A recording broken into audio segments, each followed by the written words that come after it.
নমস্কার, আমি ঋতুপর্ণা। আমার আরেকটি নতুন ব্লগে আপনাদের স্বাগত জানাই। আপনারা সবাই কেমন আছেন? আশা করি সবাই ভালো আছেন। আর আজকে শুরু করছি।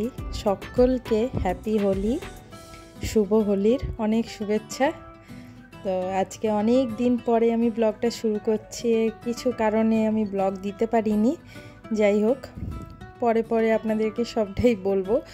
তো তার জন্য তো দুঃখিত, সরি। আর আজকে আমি দেখুন হোলি ইচ্ছে হলো যে চলুন হোলি থেকেই ব্লগটা শুরু করি। আর এখানে দেখুন হোলিকা দহন হচ্ছে। রাত মোটামুটি এখন বাজে রাত 11:30 থেকে 12:15। তো এই সময়তেই টাইম ছিল। তো আমাদের ফ্ল্যাটের সোসাইটির ভিতরেই হচ্ছিল আর কি। তো আমি একটুখানি ক্যাপচার করলাম, তো ভাবলাম আপনাদের সাথেও একটু শেয়ার করি। তো এই দেখুন দাও দাও করে জ্বলছে।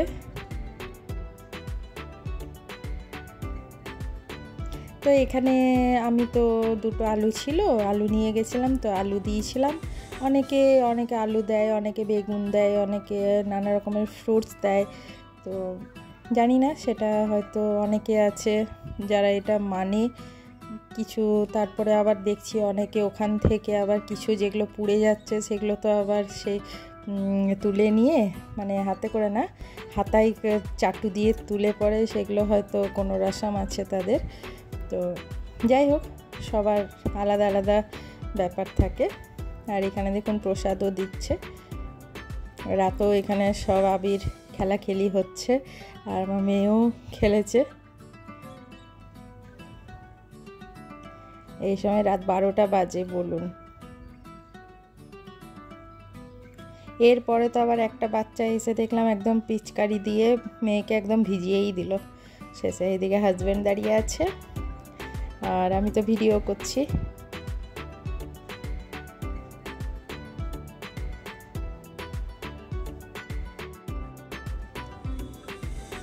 তারপর তো মোটামুটি এইভাবে এখানে হোলিকা দহন দেখে তারপরে আমরা বাড়ি ফিরে গেলাম।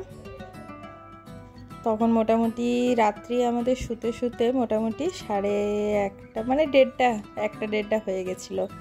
তো ব্যাস, তারপরে তো আর ব্লগ দিইনি। আর এরপর সকালবেলায় উঠে আমি দেখুন গরম গরম চা বসিয়ে দিয়েছি। আর এদিকে যেটা বাটিতে সাদা রঙের দেখালাম সেটা কি বলুন তো, বিরির ডাল, উড়দ ডাল আর কি, যেটা সাদা উড়দ ডাল ভিজিয়েছিলাম। তো একটু উড়দ বড়া করব, মানে বিরির ডালের বড়া। এটা কিন্তু এক ধরনের সাউথ ইন্ডিয়ান ফুড আর কি। তো এই যে পেঁয়াজ কেটে নিয়েছি, কাঁচা লঙ্কা আর একটু ধনে পাতা কুচিয়ে বাটিতে ধুয়ে নিয়েছিলাম, জল দিয়ে ভিজিয়ে রেখেছিলাম। তো একটু ধনে পাতা দিলাম আর নুন, ব্যাস, আর কিছু না। তো এগুলো দিয়ে ব্যাস এটা দিয়ে এবারে বড়া করব। তো কড়াইয়ে তেল দিয়ে তারপরে বড়া করব, এটাই আর কি। ভাবলাম যে একটুখানি দেরি করে আমরা উঠেছি, 9টার পরেই ঘুম থেকে উঠেছি। তো চা দিলাম যে বেশি ভারী কিছু খাবো না, তাহলে এই উড়দ বড়াটা করি। এটা দিয়ে চা দিয়ে বিস্কুট দিয়ে আর ব্রেড এই দিয়ে মোটামুটি আমরা নাস্তা একটু সেরে নেব। আর যেহেতু হোলির দিন, সেহেতু একটু ভালো মন্দ খাবার তো হবেই নিশ্চয়ই। তো সবটাই আপনাদের সাথে শেয়ার করব। তো এই যে দেখুন গোল গোল হাতে করে করে মধ্যেখানটা একটু আঙুল দিয়ে সরিয়ে দিলাম আর কি, মানে গর্ত টাইপের করে দিলাম। তো তারপর দেখলাম যে গর্ত করে না ঠিক মতো অসুবিধা হচ্ছে দিতে। তো কী করলাম, বড়ার মতন ছেড়ে মধ্যেখানে একটা ছোট্ট আমার তেলের দশন টাইপের, মানে ওটা ছোট্ট চামচ আর কি। তো ওইটা দিয়ে মধ্যেখানটা যখন গর্ত করে দিচ্ছি সুন্দর, ওইটা দিয়ে আবার ওখানে তেলটা দিয়ে দিচ্ছি। আর ওই যে গর্ত গর্ত হয়ে যাচ্ছে, তাহলে ওর মধ্যে একটু তেল দিয়ে, মানে ভিতরে ঢুকতে পেলে কী হবে, পুরো বড়াটাই বেশ কুড়মুড়ে কুড়মুড়ে একটা তেল দিয়ে ভাজা হয় আর কি। ওই জন্যে ভিতরটা আর কি গর্ত করা হয়। তো এই যে দেখুন,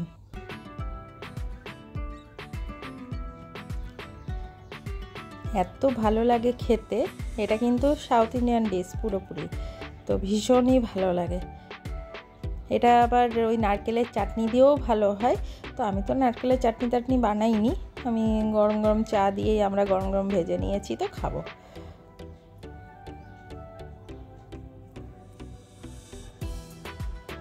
এই যে দেখুন চা নিয়ে নিয়েছি, আর ওইদিকে মিষ্টি ব্রেড ছিল আমার আর হাজব্যান্ডের দুটো নিলাম, কারণ মেয়ে এখনও উঠেনি, মেয়ে কিন্তু ঘুমোচ্ছেই। তো দেখুন ও কিন্তু হোলি খেলবে, তো এখনও কিন্তু ঘুমোচ্ছে। ওর ছুটি থাকলে ওর ঘুম আগে যায়। তো এই হচ্ছে আমাদের ব্রেকফাস্ট। এরপর তো মোটামুটি হোলি খেলা তেলা হবে টুকটাক। আমি তো বিশেষ একটা খেলবো না, যদিও আমার আবিরে একটু অ্যালার্জি আছে, তো অ্যাভয়েড করি। আর এরপরে দেখুন আমি কাঁঠাল কেটে নিয়েছিলাম, কাঁঠাল আর আলু একটুখানি ভাপিয়ে ভেজে নিয়ে তুলে রেখেছি। যদিও কাঁঠাল আমি ভালো রান্না করতে একদমই পারি না, তো এখানে পেঁয়াজ ভাজা করেছিলাম কুচি করে, আর আদা রসুন গোলমরিচ ব্যাস এটাই পেস্ট দিয়েছিলাম, কাঁচা লঙ্কা। তো এগুলো দিয়ে যেমন আর কি জিরে গুঁড়ো, ধনের গুঁড়ো আর একটা সবজি মশলা ছিল, তো ওটা দিয়ে আমি ভালো করে মশলাটা কষিয়ে নিয়েছিলাম। তারপরে কাঁঠালটা এটা যেটা ভেজে তুলে রেখেছিলাম, আলু সব দিয়ে আবার নাড়াচাড়া করে, যেমন করে আর কি কাঁঠাল করে, কিন্তু আমার একদমই কাঁঠাল ভালো হয় না।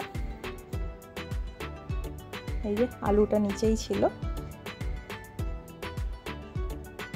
যত ভালো করেই রান্না করার চেষ্টা করি, কিন্তু আমার কাঁঠাল খুব একটা ভালো হয় না। কিন্তু হোলি স্পেশাল যেহেতু কাঁঠাল একটা থাকেই আর কি এখানে, মানে যে ইয়েই বলুন, এখানে বাঙালি বিহারি প্রত্যেকে কিন্তু কাঁঠালটা এখানে স্পেশাল হোলির দিনে। ওই জন্য আমিও দেখলাম যে আমি কেন বাদ থাকি, তো আমিও একটুখানি কাঁঠাল বানিয়েছিলাম, কিন্তু একদমই ভালো হয়নি সত্যি কথা। আর আমি কাঁঠাল যতই ভালো করে চেষ্টা করি হয় না। আর এই দেখুন গরম জল আমি মাইক্রোওয়েভে একটু গরম করে নিয়েছিলাম। গরম জল দেওয়ার চেষ্টা করি এই কারণেই, কারণ কুকিং প্রসেসটা যাতে থেমে না যায়। ঠান্ডা জল দিলে একদম পুরো ঠান্ডা হয়ে যায়, তো গরম জলটা দিলে অন্তত এই যে বয়েল জিনিসটা যেটা ফুটতে থাকে, তো সেটা কন্টিনিউয়াসলি থাকে। ওই জন্য আমি চেষ্টা করি গরম জলটা দেওয়ার, কিন্তু যাই করি ভালো হয় না। আর এটা কি বলুন তো, আমার পাশের বাড়ি খাবারটা দিয়ে গেল, দই বড়া, ওই যে কাঁঠালের তরকারি, এইদিকে মালপোয়া দুটো আর ফ্রাইড রাইস। আমিও যা যা বানাবো আমিও দেব। আর এই দেখুন আগের দিন রাত্রের হোলিকা দহনের সময় একটুখানি ফটো নিয়েছিলাম, তো সেটাই আপনাদের সাথে শেয়ার করলাম। আবার সকলকে হ্যাপি হোলি, সবাই ভালোভাবে হোলি কাটান, আর কাটিয়েছেন যদিও, পরে আমি ব্লগটা দিচ্ছি। তো চলুন, ব্লগটা যদি ভালো লেগে থাকে do like, comment, share and subscribe. আরও নতুন নতুন ব্লগ আমি নিয়ে আসছি, আর হোলিরই আরও ব্লগ আছে, পরে আমি পরের ব্লগে দিচ্ছি, অনেক লেন্দি হয়ে যাচ্ছে। ততক্ষণ পর্যন্ত টাটা।